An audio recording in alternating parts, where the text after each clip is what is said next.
नाजरीन, मैं हूं बिस्मिल्लाह आफ्ताब आलम और आप देख रहे हैं उर्दू हिंदी नॉलेज चैनल। फटाफट सीधे टॉपिक पर बात करेंगे। और आपको मालूम है जो LT ग्रेड है उसका मेंस का एग्ज़ाम जो है वो जून में होने वाला है। और आज जो टॉपिक है बहुत इंपॉर्टेंट टॉपिक है। देखिए, आज उस तरह से हम बात नहीं रखेंगे जिस तरह से 2-3-4 दिन से मैं रख रहा हूँ आपके सामने। आज हम सिर्फ टेढ़ी लकीर के जो तनकीदी जायज़ा है उस पर हम बात करेंगे, सिर्फ तनकीदी पॉइंट पर बात करेंगे, और वो भी हम 200 अल्फाज में बात करेंगे। अच्छा, एक चीज़ हम आपको बता दें कि ये जो 200 जो अल्फाज हैं उनमें आपसे अगर बात पूछी जाती है तो काउंट कैसे किया जाएगा। तो देखिए, जैसे ये टेढ़ी लकीर जो है इसमें नाविल जो लिखा हुआ है एक ये मतलब काउंट किया जाएगा, फिर टेढ़ी लकीर इसको एक ही काउंट किया जाएगा, तनकीद फिर इसको एक किया जाएगा, जायज़ा इसको किया जाएगा, अपने इसको किया जाएगा, लफ्ज़ इसको किया जाएगा, में जो है इसका काउंटिंग नहीं की जाएगी, लिखिए इसमें का काउंट किया जाएगा। तो इस तरह से अल्फाजों की काउंटिंग करके आपसे 200 अल्फाज जोड़े जाएंगे, मतलब 200 शब्द में आपकी गिनती होगी। मसलन ये ऊपर नाविल अगर आप बढ़ा करके देखेंगे तो इसमें इसमत चुगताई एक जोड़ा जाएगा, का की गिनती नहीं की जाएगी, नाविल की गिनती की जाएगी। ये हम आपको तरीका बता रहे हैं। तो 200 अल्फाज का भी मतलब ये नहीं कि बहुत छोटा हो जाएगा, ठीक होने वाला है। हम लोग टॉपिक पर बात करते हैं।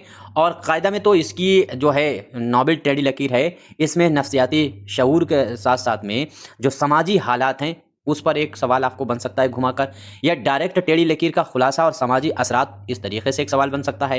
तनकीदी जायज़े के तौर पर बन सकता है, या फिर आप टेढ़ी लकीर के समन के किरदार से क्या समझते हैं अपने अल्फाजों में खुलासा कीजिए, ऐसे आपसे सवाल बन सकता है। तो ये सारे सवाल अलग अलग हैं, ऐसा नहीं है कि एक ही है। तो यहाँ पर हम जो बात करेंगे वो सिर्फ तनकीदी जायज़े पर बात करेंगे, और जो सवाल बन सकते हैं उन पर हम लोग बात करेंगे। कल हम एक वीडियो लेकर के आने को हैं, या फिर बाद में एक दिन लाएंगे, और उसमें 100 क्वेश्चन हम आपके सामने रख देंगे, टोटल के टोटल। जो टॉपिक इंपॉर्टेंट है उन टॉपिकों पर आप प्रैक्टिस कीजिए और उन्हीं टॉपिकों को हम कराते हुए चलेंगे। उसमें हम ये भी बता देंगे कि लगभग 38 जो टॉपिक हो चुके हैं वो कौन कौन से हो चुके हैं, और अगले लगभग जो क्वेश्चन बचे हुए 62 टॉपिक तो वो कौन कौन से होने वाले हैं जो इंपॉर्टेंट हैं। इन पर हम लोग बात कर लेंगे। खैर ज़्यादा टाइम नहीं लेंगे क्योंकि आज हमारे पास टाइम कम है, और 3 चीज़ें मैंने कहा मजमून में आप प्रैक्टिस करते रहिएगा, वो हम रोज़ बताते हैं। आइए देखिए, टेढ़ी लकीर के तनकीदी जायज़े में इसमें चुगताई का नाविल टेढ़ी लकीर 1943 उर्दू का पहला निसाई नाविल कहलाता है। ये सवानाई रंग लिए हुए है। देखिए, इसमें चुगताई आपको मालूम होना चाहिए खुद ऐसी औरत थी जिसके कई मर्दों के साथ अपने ताल्लुकात थे, चाहे वो सज्जाद हैदर इल्दरम रहे हों, या मजाज लखनबी रहे हों, अली सरदार जाफरी रहे हों। खुलकर उसने कहा, उनसे जब पूछा गया था, इश्केश्वर नाहिद ने पूछा था कि आप जो है मोहब्बत को क्या समझते हैं, मोहब्बत के किसको कहते हैं, तो उसने कहा कि मोहब्बत आपने कभी किसी से की या नहीं की। जब इनसे इंटरव्यू में पूछा गया तो इसमत खुद कहती हैं कि मोहब्बत मैंने की है और बेशुमार की है, इतने मर्दों से की है, कुछ के याद है नाम, कुछ के नहीं याद हैं। तो इस तरह से उनकी अपनी सवानाही ज़िंदगी पर लिखा हुआ ये नावल है। और इसकी हम डिटेल में बात इसलिए नहीं करें क्योंकि खुलासा बताने हम नहीं बैठे हैं, सिर्फ तनकीदी चीज़ों पर बात करने के लिए बैठे हैं। तो औरत की नफ्सियात को बेबाकी से पेश करता है ये नावल। अब इसमें देखिए कहानी के तौर पर क्या है कि नावल की हीरोइन समन है, और बचपन से लड़कों जैसी ज़िद्दी और बागी, यानी लड़कों वाली इसके अंदर हरकत है। वो रिवायती समाज, पर्दे और औरत पर लगाई गई पाबंदियों से टकराती है। एक बात याद रखना कि सुप्रीम कोर्ट का एक फैसला आया था कि शादी जो है वो आप अपने ग्रुप में कर सकते हैं, यानी लड़की लड़की से शादी कर सकती है, लड़का लड़के से शादी कर सकता है। और ये एक बीमारी होती है जो कुदरती तौर पर है, इसे बुरा नहीं समझना चाहिए। मतलब हम आपको 2-3 लाइनों में इसका बता दे रहे हैं समरी, इसलिए ये ऐसा नॉवेल लिखा गया है। इसमें चुगताई क्यों इतनी बड़ी राइटर हैं, उर्दू में अमूमन बहुत बदतर और बहुत छोटी सोच के लोग होते हैं, तो इसमें चुगताई बड़ा लेवल का सोच रही थी, इसलिए ऐसा हुआ। तो ये एक बीमारी होती है, जैसे पुरुष होता है, स्त्री होती है, लेकिन एक जो है ना पुरुष है ना स्त्री है, तो वो एक अलग जेंडर होता है जिसको हम किन्नर कहते हैं। इसी तरह से एक और चौथी कैटेगरी भी होती है, जैसे औरत अगर होगी तो उसको इंटरेस्ट औरत में ही आएगा, मर्द अगर है तो मर्द का इंटरेस्ट मर्द में ही आएगा। ये एक बीमारी होती है, उसको ही जहनी बीमारी कहते हैं, नफ्सियाती। ये माशरे के जो साथ में कल्चर होता है उसकी वजह से भी आ जाती है, और कभी कभी ये कुदरतन होती है, कुदरतन थोड़ी बहुत होती है और माशरा इसको ज़्यादा तीव्रता दे देता है। उसी बीमारी में मुब्तला समन है, और इसमें और भी कैरेक्टर हैं जो इसी बीमारी में मुब्तला हैं। खासतौर से ये बीमारी लड़की में 80% 70% होती है और लड़कों में 30% होती है। इसीलिए 2025 में सुप्रीम कोर्ट ने जो है वो एक फैसला दिया कि जो है वह समलैंगिक विवाह कर सकते हैं। ऐसे मैटर कई आए कि बहुत सारे मर्डर हुए हैं। तो अब समझ में आया है 2025 और 26 में सरकारों को भी और अपनी अदालतों को भी और समाज को भी कि एक बीमारी है। इतने साल से, लगभग 70-80 साल से इसको बीमारी ही नहीं माना जा रहा। तो एक इस तरह की नावल को भी मद्देनजर दिमाग में रखिएगा इसको पढ़ते टाइम। ये चीज़ आप देखेंगे। अब इसमें क्या होता है, तालीम, मोहब्बत, शादी, हर मोड़ पर वो समाज की सीधी लकीर, यानी समाज में जो चीज़ें सही सही सीधी सीधी चल रही हैं उन सीधी लकीर से हट करके अपनी टेढ़ी लकीर खींचती है। समन की ज़िंदगी दरअसल हिंदुस्तानी मुस्लिम औरत के घुटन, ख्वाहिश और बगावत की दास्तान है, जो हर किसी के अंदर बगावत है।